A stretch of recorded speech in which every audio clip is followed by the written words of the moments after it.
उत्तर प्रदेश आर्थिक परिदृश्य। नमस्कार दोस्तों, इस वीडियो में हम लोग उत्तर प्रदेश आर्थिक परिदृश्य के बारे में चर्चा करेंगे, जो PYQ के माध्यम से उत्तर प्रदेश लोक सेवा आयोग UPSSC या यूपी पुलिस कांस्टेबल में जो भी क्वेश्चन पूछे गए हैं, ठीक है, उनके आधार पर इस टॉपिक को समझेंगे और जहाँ पे ज़रूरत पड़ी एक्स्ट्रा फैक्ट की चर्चा करेंगे। निम्न में से किस आर्थिक क्षेत्र में कृषि जोतों का औसत आकार सर्वाधिक है? ठीक है, तो आप जानते हैं पश्चिमी उत्तर प्रदेश, बुंदेलखंड, केंद्रीय क्षेत्र या पूर्वी क्षेत्र।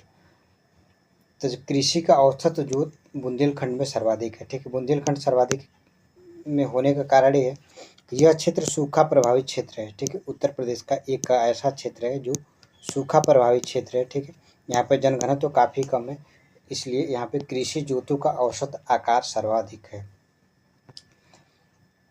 उत्तर प्रदेश सरकार की आय का सबसे बड़ा भाग कहाँ से आता है? मालगुजारी से, व्यापार कर से, वाणिज्य शुल्क से, केंद्रीय उत्पाद शुल्क से। तो उत्तर प्रदेश की आय का सबसे बड़ा स्रोत आपका व्यापार कर है। राज्य में एक जिला एक उत्पाद योजना कब प्रारंभ किया गया था? जनवरी 2017, जनवरी 2019, जनवरी 2021 या जनवरी 2018। ठीक है, तो वन डिस्ट्रिक्ट वन प्रोडक्ट को, ठीक है, राज्य में औद्योगिक क्षेत्र को समर्थन देने के लिए, राज्य के व्यापार वाणिज्य आर्थिक क्षेत्र को समृद्ध करने के लिए जनवरी 2018 में वन डिस्ट्रिक्ट वन प्रोडक्ट को लॉन्च किया गया, जिसमें प्रत्येक जिले में एक विशेष उत्पाद को प्रोत्साहित किया जाएगा। ठीक है, और उसमें लोगों को रोजगार देने की कोशिश किया जाएगा। उत्तर प्रदेश के 4 आर्थिक क्षेत्रों में, ठीक है, उत्तर प्रदेश में 4 आर्थिक क्षेत्र हैं, जिसमें पश्चिमी आर्थिक क्षेत्र, पूर्वी आर्थिक क्षेत्र, मध्य आर्थिक क्षेत्र और बुंदेलखंड आर्थिक क्षेत्र। तो उसमें पश्चिमी आर्थिक क्षेत्र का लिंगानुपात न्यूनतम है। ठीक है, इसका कारण आर्थिक विकास एवं नगरीकरण उच्च स्तर है। ठीक है, पश्चिमी उत्तर प्रदेश के बारे में आप जानते हैं कि इसका आर्थिक विकास और नगरीकरण यहाँ पे उच्च है, लेकिन ये कोई कारण नहीं है कि किसी क्षेत्र का आर्थिक विकास और नगरीकरण उच्च है तो वहाँ पे लिंगानुपात न्यूनतम हो जाएगा। ठीक है, लिंगानुपात न्यूनतम होने का वहाँ पे सामाजिक परिदृश्य और लोगों की निम्न स्तरीय सोच को दर्शाता है। दोनों सही है, ठीक है, लेकिन व्याख्या नहीं कर रहा है, यानी ये आपका बी वाला ऑप्शन हो जाएगा। निम्न में से कहाँ सीमेंट उद्योग नहीं है? अमेठी में, सोनभद्र में, प्रतापगढ़ में या बुलंदशहर में? तो प्रतापगढ़ आंवले उत्पादन के लिए प्रसिद्ध है, आंवला उत्पादन के लिए, और यहाँ पे सीमेंट उद्योग नहीं है। उत्तर प्रदेश का पश्चिमी भाग पूर्वी भाग से अधिक विकसित है। ठीक है, यह उसकी सामाजिक, आर्थिक, व्यवस्थापनात्मक, प्रादेशिक विषमताओं को प्रतिबिंबित करता है। ठीक है, कहने का मतलब कि जो पश्चिमी उत्तर प्रदेश है, जब हरित क्रांति का लॉन्च किया गया 1966-67 में भारत में, तो पश्चिमी उत्तर प्रदेश में एक तो वो NCR रेंज जो है उसके आसपास होने की वजह से इस क्षेत्र का विकास अधिक हुआ है पश्चिमी उत्तर प्रदेश का।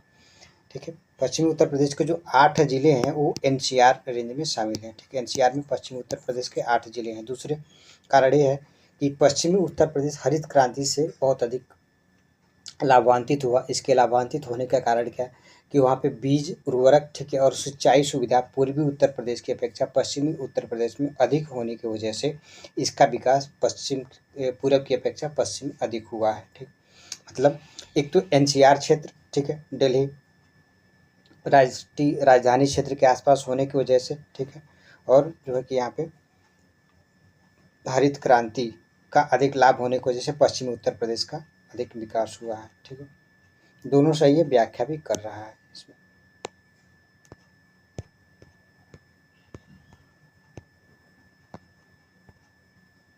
प्रदेश का आर्थिक प्रदेश के संदर्भ में, ठीक है, प्रदेश के संदर्भ में निम्न कथनों पर आपको विचार करना है। प्रति व्यक्ति राष्ट्रीय आय एवं राज्य, ठीक है, आय में निरंतर बढ़ रहा है। ठीक है, बात सही है, प्रति व्यक्ति राष्ट्रीय आय और राज्य में प्रति व्यक्ति आय का अंतर निरंतर बढ़ रहा है। संपूर्ण देश की तुलना में कुल कर्मियों में कृषकों का प्रतिशत उत्तर प्रदेश में सर्वाधिक है, ये भी सही है। संपूर्ण देश की तुलना में प्रति व्यक्ति 1 लाख जनसंख्या कारखाना, ठीक है, घनत्व तो सर्वाधिक उत्तर प्रदेश में नहीं। जो कारखाना घनत्व है यह सर्वाधिक आपका तमिलनाडु में है। ठीक है, कारखाना घनत्व सर्वाधिक तमिलनाडु में है, मतलब 1 लाख की जनसंख्या पे कारखानों की संख्या सर्वाधिक तमिलनाडु राज्य में है। 1 और 2 आपका सही हो जाएगा। उत्तर प्रदेश में घुंघरू व घंटी उद्योग प्रसिद्ध है, मथुरा में, मुरादाबाद में, एटा में या वाराणसी में। ठीक है, तो घुंघरू और घंटी के लिए आपका उत्तर प्रदेश का एटा जिला प्रसिद्ध है। ठीक है, निम्नलिखित में से कौन राज्य सरकार का कर नहीं है? ठीक, वाणिज्य कर, आयकर, आबकारी कर या व्यापार कर। ठीक है, तो जो आयकर होता है ये राज्य सरकार के नहीं, केंद्र सरकार के द्वारा लगाया और वसूला जाता है, राज्यों में बांटा जाता है। प्रदेश को कितने आर्थिक क्षेत्रों में बांटा गया है? 4, 3, 2 और 5। ठीक है, तो प्रदेश में आर्थिक विकास को संतुलित, ठीक है, और गति प्रदान करने के लिए 4 आर्थिक क्षेत्रों में बांटा गया है। पहला आर्थिक क्षेत्र जो कि पूर्वी आर्थिक क्षेत्र। ठीक है, पूर्वी आर्थिक क्षेत्र पहला आर्थिक क्षेत्र है, जिसमें कि पूर्वी आर्थिक क्षेत्रों में 28 जिलों को शामिल किया गया है। ठीक है, जो आपका दूसरा आर्थिक क्षेत्र है उसमें पश्चिमी आर्थिक क्षेत्र के नाम से जाना जाता है। ठीक है, और इसमें 28 जिलों को शामिल किया गया है। पश्चिमी आर्थिक क्षेत्र में 28 जिलों को शामिल किया गया है। एक जो तीसरा है वो मध्य आर्थिक क्षेत्र या केंद्रीय आर्थिक क्षेत्र इसको कहा जाता है, इसमें 10 जिले शामिल हैं। मध्य है केंद्रीय आर्थिक क्षेत्र में 10 जिले शामिल हैं। आपका चौथा है वो बुंदेलखंड आर्थिक क्षेत्र है। बुंदेलखंड आर्थिक क्षेत्र, इसमें 7 जिलों को शामिल किया गया है। पूर्वी आर्थिक क्षेत्र में 28 जिले, पश्चिमी आर्थिक क्षेत्र में 30 जिले, इसको थोड़ा सही कर लिएगा, स्लिप हो गया। पश्चिमी आर्थिक क्षेत्र में 30 जिले हैं, पूर्वी आर्थिक क्षेत्र में 28 जिले हैं और मध्य आर्थिक क्षेत्र में 10 जिले हैं। ठीक है, बुंदेलखंड क्षेत्र में 7 जिले हैं। सर्वाधिक जनघनत्व तो पश्चिमी आर्थिक क्षेत्र में है, सर्वाधिक जनसंख्या भी पश्चिमी आर्थिक क्षेत्र में है और सबसे ज़्यादा विकसित भी आपका पश्चिमी आर्थिक क्षेत्र में, और सर्वाधिक जिलों की संख्या भी पश्चिमी आर्थिक क्षेत्र में ही है। मतलब पश्चिमी आर्थिक क्षेत्र जो है कि औद्योगिक की दृष्टि से बहुत ही विकसित है। ठीक है, यानी उत्तर प्रदेश के जो 3 क्षेत्र हैं, मध्य, पूर्वी और बुंदेलखंड, उनकी अपेक्षा पश्चिमी आर्थिक क्षेत्र औद्योगिक दृष्टि से बहुत ही विकसित है। पूर्वी आर्थिक क्षेत्र की विशेषता कृषि उत्पादों के लिए प्रसिद्ध है। ठीक है, मतलब फेमस है।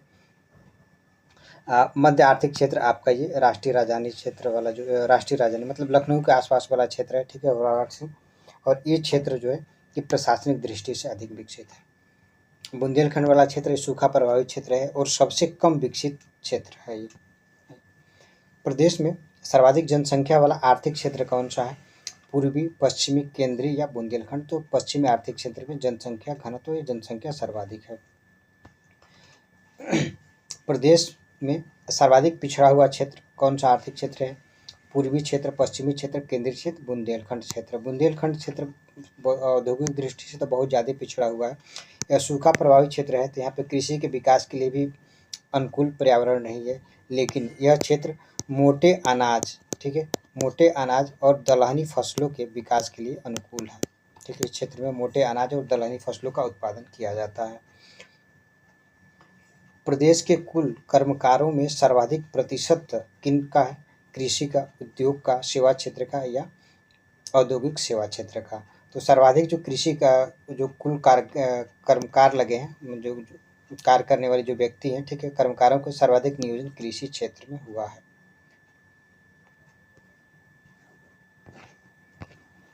बुंदेलखंड आर्थिक क्षेत्र में जनपदों की कुल संख्या कितनी है? तो बुंदेलखंड आर्थिक क्षेत्र में जनपदों की संख्या 7 है।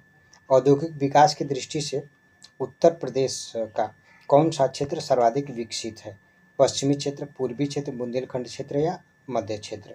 ठीक है, तो पश्चिमी उत्तर प्रदेश या पश्चिमी आर्थिक क्षेत्र सर्वाधिक विकसित है उद्योगों की दृष्टि से।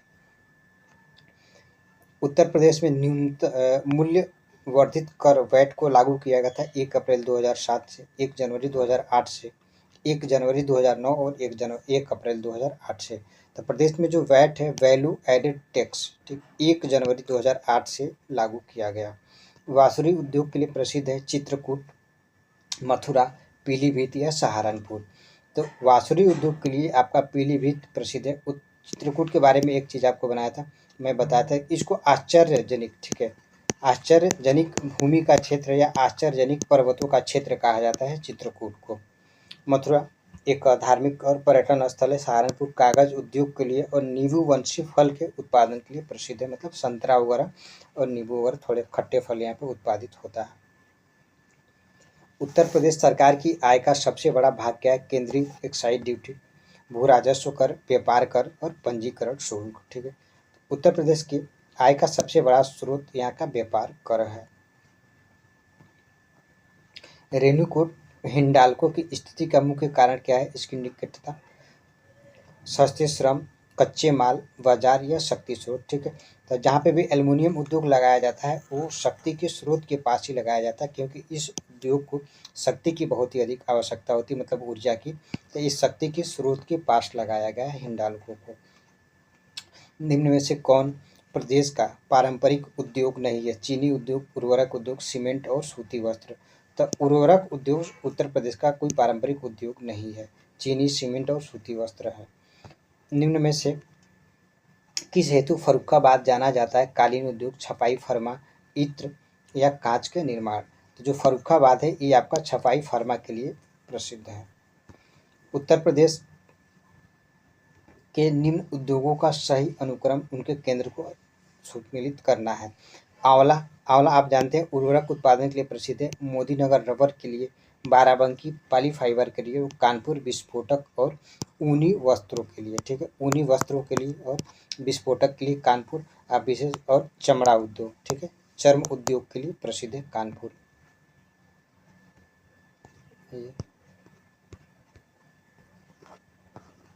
गीडा का फुल फॉर्म आपसे पूछना चाहता है। गाजियाबाद औद्योगिक विकास प्राधिकरण, गोरखपुर औद्योगिक विकास प्राधिकरण, गोमती औद्योगिक विकास प्राधिकरण, गौतम बुद्ध नगर औद्योगिक विकास प्राधिकरण। ठीक है, गीडा का जो कि फुल फॉर्म है गोरखपुर औद्योगिक विकास प्राधिकरण। सूची 1 और 2 को सुमेलित करना है। चुर्क सीमेंट उद्योग के लिए फेमस है, फिरोजाबाद चूड़ियों के लिए प्रसिद्ध है, अलीगढ़ ताला और मेरठ जो कि खेल का सामान। जो फिरोजाबाद है इसको सुहाग नगरी भी कहा जाता है। ठीक है, सुहाग नगरी, अलीगढ़ को सुहाग नगरी इसका उपनाम है। दादरी, चूर्क, चुनार, चूर्क, डाला ये सभी कारखाने उत्पादित करते हैं सीमेंट, चीनी, कागज या उर्वरक। ठीक है, तो ये सभी के सभी जो है कि सीमेंट का उत्पादन करते हैं। सही कूट आपको चुनना है। रेणुकूट खेल का सामान, ठीक है, रेणुकूट खेल का सामान नहीं, सॉरी, रेणुकूट आपका एल्युमिनियम उद्योग के लिए प्रसिद्ध है, ऋषिकेश एंटीबायोटिक के लिए, मेरठ खेल के सामान के लिए और अलीगढ़ ताला के लिए प्रसिद्ध है। उत्तर प्रदेश का प्रथम निर्यात संवर्धन औद्योगिक पार्क स्थापित किया गया है नोएडा में, बृहद नोएडा में, आगरा में, मुरादाबाद में। उत्तर प्रदेश का जो प्रथम निर्यात संवर्धन बोर्ड था, ठीक है, पार्क था, इसको आगरा में स्थापित किया गया है। कुल उत्तर प्रदेश में 4 निर्यात संवर्धन पार्क स्थापित किए गए हैं। ठीक, सुमेलित सूची 1 और 2 को सुमेलित करना है। फिरोजाबाद, ठीक है, फिरोजाबाद आपका किससे मिलाइएगा? फिर आई, ठीक है, देखिए कानपुर को आप चर्म उद्योग है, पहले जो इजी है उसको मिला लीजिए जो आपको कंफर्म है। कानपुर चर्म उद्योग, ठीक है। नजीबाबाद आपका ये प्लाईवुड हो जाएगा, ठीक है, नजीबाबाद प्लाईवुड। सहारनपुर कागज के लिए, फिरोजाबाद आपका कांच की चूड़ी के लिए। ठीक है, अभी ऊपर आपसे बताते हैं फिरोजाबाद को आप सुहाग नगरी के नाम से भी जानते हैं फिरोजाबाद को। उत्तर प्रदेश खादी खादी ग्रामीण उद्योग की स्थापना किया गया था 1950 में, 1960 में, 1965 में और 1970 में। उत्तर प्रदेश खादी ग्रामीण उद्योग की स्थापना 1960 ईस्वी में किया जाता है। ठीक है, नाम तो खादी ग्रामीण उद्योग है, लेकिन शहरी क्षेत्रों में और ग्रामीण क्षेत्रों में सूक्ष्म और लघु उद्योगों की स्थापना करने के लिए और लोगों को स्वरोजगार उपलब्ध कराने के लिए खादी ग्रामीण उद्योग उत्तर प्रदेश सरकार के द्वारा 1960 में स्थापित किया गया था। उत्तर प्रदेश में दियसलाई उद्योग का प्रमुख केंद्र क्या है? बरेली, मुरादाबाद, सहारनपुर या मिर्ज़ापुर। तो उत्तर प्रदेश में दियसलाई उद्योग के लिए आपका बरेली प्रसिद्ध है, या इसमें दियसलाई के लिए जिस लकड़ी का उपयोग किया जाता है वो पॉपुलर, ठीक है, पॉपुलर इसको कहा जाता है। पॉपुलर की लकड़ी का माचिस की तीली बनाई जाती है।